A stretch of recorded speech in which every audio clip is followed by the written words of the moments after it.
Hello YouTube, this is Charlie426, and today we have the review of the Damashii Lancelot Club from Code Geass. Now technically this nightmare frame was never seen in the actual anime. This specific nightmare frame was actually seen in a game. I believe there was a game for the PSP and the PlayStation 2 or 3, I can't remember which one. But yeah, it was basically in some sort of side story thing. Now I would like to mention this is a retail figure, so you don't need to worry about that. Now, I was planning on making a Revoltic figure review, but I kind of woke up late today, and the only pictures I had that were ready was for this figure. So, either way, I was going to review this anyway, so this was a good timing as well. Alright, so let's go on to the review. So, being a figure review, this is going to be the way how I usually do figure reviews, which I will be explaining the basics and then showing you guys like all sorts of poses or equipments at the end. Okay, so let's get started. And before I actually get into the articulation, usually you might see a box over there. Now, I bought this as a second-hand product, but I say second-hand product, but technically the figure itself was in mint condition. It was a unopened product, meaning that I basically bought this not from a shop, but from an individual seller. And I was really looking for the figure itself, but the seller was also selling this add-on thing, which was the flight pack for the Lancelot Club. Now, technically, this is the Air Cavalry pack, as far as I know, that was used for the original Lancelot. So, yeah, I usually have a rule on not buying add-on stuff for certain, like, stuff, but this was mostly sold as a set, so I had no choice. So, yeah, so I would like to mention, whatever you see, this flight pack is not included in the figure. Please remember that. I don't want people saying or contacting me saying that I bought the Lancelot Club, but where's the flight pack? Because this thing is not sold. This is sold separately, so please keep that in mind. Alright, so let's get on to the review. So first of all, what you get, of course, is obviously the nightmare frame itself, the Lancelot Club. Those who don't know, basically the concept is that this is not a attempt on making a mass production type of the Lancelot, but basically the Lancelot Club is it's very funny. Now, in the Code Geass series, there's a nightmare frame called the Sutherland, which is basically like the most common nightmare frame out there. They use the nightmare inner frame parts and then use the leftover parts or spare parts of the Lancelot onto this nightmare frame. So basically, it's not as powerful as the Lancelot itself, but it's much more powerful than a normal, a typical mass production type nightmare frame. So yeah. So what you get is obviously the nightmare frame itself. You get two open hands on the left and right hand, and on the back, as you can see on the wing binders, those are where they store the MVS, the mass vibration sword. So that's already on the back. And then you get the slash harken parts for the arms. So you can see on the arms right over here. Now, when you open the box, these parts on the arms will not be connected. They are actually separated. So keep that in mind. Same goes for the MVS parts. And then for weapons, or here's the first set of stuff. So for hands, you get total 5 type of hands. So currently, as I mentioned, we have the open style hands on the left and right. We get a multi-purpose hand for left and right for the MVS swords mostly. And then here we have a more open style hands for mostly for posing. And then here we have some fist, obviously for posing. And then for these hands, these are the trigger finger hands for left and right. Yes, they actually do give you a trigger finger hand for both left and right. That's actually very good. And here we have some extra parts. So here we have, now if you remember, the Vincent actually came with 2 slash harken effect parts, if I remember correctly. This one, for some odd reason, they only give you 1. Not 2, but 1. And these are actually meant for the arms. So these are meant for the arms. So the ones that you can see on the side skirts or on the legs or on the sides, whatever you call those, yeah, there's no slash harken part for that, which I kind of find a little bit odd, but okay. But once again, the wires are already attached, so they're pretty much bendable, so you can do it pretty much the way you want. And then here we have a shield effect, which is, I was very surprised because I also have the Lancelot Trial, which was a premium Bandai figure. I haven't reviewed it yet, but the shield, the way how you connect the shield on that was pretty annoying.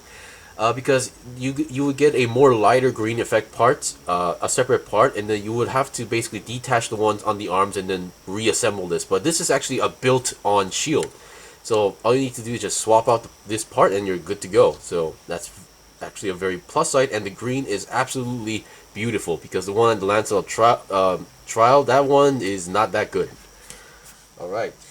And here, this one, it took me a while to figure out what this was, but I remember after rewatching the Code Geass series, I realized this is basically a knuckle type weapon. So usually it will be folded up on the arms like that, but the end tip section also works like an MVS, like a Mass Vibration Sword, but more of a short dagger.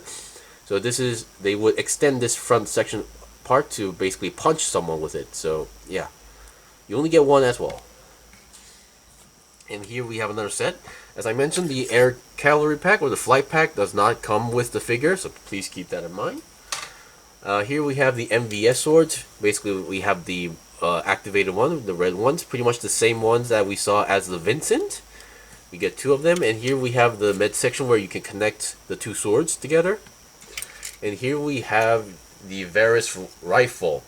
Now, I remember, if I could be wrong, but I've seen a few reviews of the Robot Damashii Lancelot, and what they would do is that, unless I've seen something different, is that they would give you a basic Varus rifle like this, and then what they would do is that you could detach the front part and then reattach the of another version that's the opened up version. But this one they just give you 2 because these are not detachable, so they give you a closed up version, and then they give you a opened up version.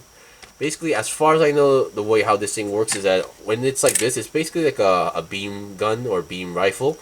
And when it's opened up like this, it turns into like some sort of railgun effect part. So, yeah. And I really love the way how they did this. It really, because if you remember, I also reviewed the Lancelot model kit, and that thing was pure blue. But having actual color separation, this looks very, very nice. Okay, so we've seen all the basic equipment. Now let's get on to the articulation. Now keep in mind, I do not own the original Lancelot, so there won't be any comparisons, even with the model kit, because the model kit is actually much more taller than this. Okay, let's get on to the head. Now I really love the color scheme on this. It's blue, white, and red. So for the head, definitely has a different look compared to the original Lancelot. It has a more Kabuto beetle or the beetle look onto it. Yeah. So the head and the eyes are not clear parts, they're pretty much painted on as far as I can tell. So the head articulation, it doesn't work that well for me, but still enough. So it can go down that much, up that much, and the 360 twist should be possible as far as I can tell. Of course, just be careful when you're spinning, because what I've noticed is that these horns on the side, they could get in the way, and they do kind of feel fragile. So just be careful or be aware of them when you're moving the head. Okay, and now let's look at the arms. Now the arms, as you can see, the main connection is a ball joint. So, yep, you can move it up, forward, and backward. And if I remember correctly, I think I just popped the ball joint out before reviewing this to just check something out. So either way, you can go forward and backward. Now this basic movement is pretty okay, and then since you can go 360, since it's on a ball joint, and you have a nice double jointed bend. Now I should mention the arm connect, the joint is kind of similar with the Vincent. So for those who are buying of this figure, this could also happen with like how my Vincent was, where nothing was broken, but the arm can pop out by depending on the angle you're folding the arm. So just be aware, don't freak out. And the way how these parts, the slash Harkin parts, are connected are just using these long pegs, and they hook on very well, to be honest. Very impressed, because the other Lancelot I have, they fall off pretty easily. Now, moving the arm to the side is kind of odd, as far as I can tell. It doesn't go 90 degrees, or the way how this works is that you can move the shoulder armor this much, but the arm itself won't go up 90 degrees, despite having extra space there. So my guess, something is locking that in place. So the arm can go less than 90 degrees to the side. Of course, you still have the basic movement here, the 360 twist on the arm itself. And then let's get the backpack. Nothing opens up, because it's really odd, because some figures they open up, some figures don't. So I'm not sure what's the standard for that. But once again, we have the wing binders right over here, which is these things are the actual MVS stored in. You can take these off if you want to do so. But I believe what you need to do is basically you need to, you can just pop these off. So you need to slide them down, not pop it out. So keep that in mind. And despite the way how they connect, they actually don't fall off that easily. Of course, the ball joints, they are pretty tight at first. So what I did is I kind of sand the ball joints a little bit so they can move more easily and also come off a little bit easy. And also there's a left and right indicator on the thing, so just be aware. And then let's look at the main waist. The main waist, as far as I can tell, is basically the same as how the Vincent work. So you do have a little bit front and backward movement, but not much as an ab crunch. 360 twist, I wouldn't say it's possible because the way how the shape of the main waist section is. And then the legs, let's check out the legs. So here we have a slash harken part. This is actually a separate part that can rotate around and you can take off, but as I mentioned, there is no actual slash harken effect part for it. And the legs can go, okay, well, let's put this away. If you move that away, even though you move this away, it can go less than 90 degrees to the side because of the armor colliding with the armor section, with a different armor section. So that's that. And as far as I can tell, it's a 90 degree, it's a ball joint, so you can go more than 90 degrees. And then you have a nice double jointed bend. And can go backwards, and this is considered a side swivel, so you have a nice rotation there. And then the feet are, as you can see, are ball jointed. And then here we have the land spinners, which actually spin, and this is actually made out of plastic, because I believe if you buy the model kit, the wheels are actually made out of rubber, which actually has pros and cons, but yeah.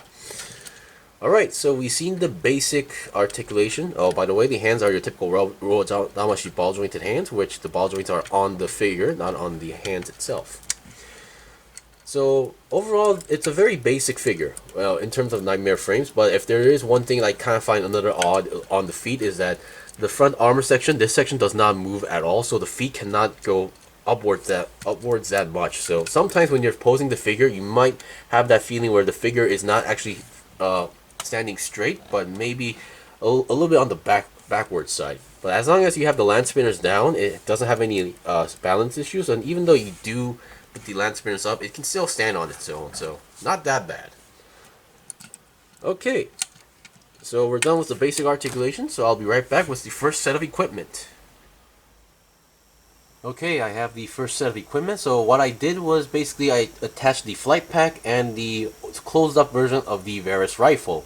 Now for those who are curious regarding the flight pack, it basically just clips onto the cockpit section on the back. So there's no actual or a peg or system going on there, so it just just clips onto the back. Of course, only the middle section of the backpack actually connects like that. The rest of the flight pack, they're actually on pegs like this, so you need to connect them separately if you want to do so. And the wings actually can move 90 degrees like that. And yeah, it definitely looks good. The funny thing is that in Code Geass universe, the Nightmare frames don't actually fly around themselves. They always require some sort of extra backpack like this, or the energy wings that are later seen in the series. So yeah, definitely a good looking addition. And of course, the color combination may kind of look odd because while it's a blue and whitish Nightmare frame, while the wings are more red and yellow. So yeah. Alright, so we're done with that. So as you can see on the bottom of the cockpit section, there's actually a hole for an action base, so you don't need to worry about how to connect them as well. Okay, so I'll be right back with the second set of equipment. Okay, here we have the second set of equipment. I couldn't put this pose on the stand because of the unstable. As you can see, these figures of the Nightmare frames, despite having a ball jointed connection, they don't have the best pivot joints at the moment, so which is why you have to really rely on the land spinners being on the ground. But for now, I gave the open version of the Varus rifle, as you can see. Of course, when you look at it on the side now, the arm location may feel a little bit awkward because of the way how everything is lined up. And yeah, you can see the back stock is kind of colliding with the armor of the arms. And you can see the wings of the flight pack are now folded up. So basically, it's in the form where it's not being used at the moment. So you can basically do the inactive pose as well. And then on the other left arm, I basically combined the two MVS swords. And yeah, it definitely works very well. I really love this spear look on it. And the hand you use is basically the multi-purpose hands on this, and all you need to do is basically put the handle inside or jam it in there, and then reattach the blades. And yeah, everything looks pretty well. Of course, if you're going to do, whenever you're doing like these kind of MVS poses with the, how should I say it, with the Lancelot Club or like the Vincent, always keep in mind to get rid of the inactive versions from the storing place of the wing binders, because yeah, it wouldn't make any sense if this thing was still there. Okay, so I'll be right back with the now third set of equipment. Okay, here we have the third set of equipment. So this time I gave the energy shield, and on the right hand I gave it the fist, and on the left hand I gave it the multi-purpose hands with a normal MVS sword mode. So which is why you can see I only attached one of the inactive versions on the backpack. Now I wasn't really sure if I should have mentioned this, but as you can see, whenever you're trying to pose with these Nightmare Frame figures, they all have these problem with the ball joints on the leg connection being kind of loose at some point. So whenever you're trying to pose them, they might be a little bit floppy, or they might try to do the splits. Now mine is obviously still trying to do the splits, but it got much more better because I applied some nail polish on the ball joints. So by applying some nail polish on the ball joints, it makes it a little bit more tighter, so it doesn't really feel that floppy. So, but either way, doing most action poses, you will be doing a lot of these spread actions on the leg, so just be aware of that. So yeah, and one thing I have to mention about this is that, as I mentioned, for the energy shield, or the Yugudarashi shield, if I pronounce that correctly, it definitely gives out that the color definitely much more better, because it really gives out that it's an energy shield. Because I believe some old figures of the Lancelot, they just give you they claim it to be a clear green, but it's almost just pretty much clear to the point where it doesn't really look that good. It just looks bland. So yeah, I think they did a very good job on this, and the fact that they just give you a shield part with the attachment on here permanently as well, because yeah, doing the disassemble and reassembling thing, it's not that great, and it falls off a lot. Alright, so we're almost done, so I'll be right back with the last set of equipment. Okay, here we have the last set of equipment. So what I did is that on the left hand, or left arm, I gave it the posing open style hand, and it was the slash harken effect part with the actual wire. I just gave it an extra bend because to make it look like it's more like moving around, and then if I didn't, it would not have been able to get in camera. And on the right hand, I gave it the fist with the extra knuckle about to punch its enemy style. And yeah, with all these effect parts, there's a lot of stuff you can do, a lot of poses to pull out with it. I mean, the figure itself is definitely very poseable and very articulative. It's just that some areas, like the ball joints on the feet, they just don't have the best pivot out there. So once again, as you can see on the feet, you can see it's just really relying on the land spinners on there. So that's only like one thing that I've just noticed regarding these Nightmare Frame figures. And that's pretty much it for all the equipment that we saw. Now, if there is something that I did not really show, I guess would be the other hands that I used. But pretty much, I did try to just give you guys an example. So for the rest of the hands, they're very basic. I did technically show you guys the knuckle. I technically did show you guys the open hand right over there. Trigger finger, definitely. And multi-purpose hand, definitely. So I did technically show you guys all the hands except for the plain open hands like these. Because, yeah, they just came in the box like that. Anyway, so if you're a big fan of like Code Geass, or if you just particularly like the design of this, I would definitely recommend it, because it comes with everything that you would need for basically what's so-called a Lancelot. It comes with the MVS. Granted, it's a different design, like the Vincent. It comes with the Varus rifle, which is kind of rare when you kind of think about that. And yeah, it comes with a nice energy shield that's actually green instead of just clear green. So yeah, I would definitely recommend it if you can find one. Since it's not pre-owned Bandai, it shouldn't be that expensive at this point. Of course, if someone's selling it with the flight pack, that might be a different story. So anyway, thank you for watching the review. This was the review of the Robot Damashii Lancelot Club from Code Geass, or like the side story of Code Geass. So if you guys got any questions or requests, leave a comment below. I still have more stuff to buy and build and make reviews out, so please stay tuned. Until then, see you guys next time!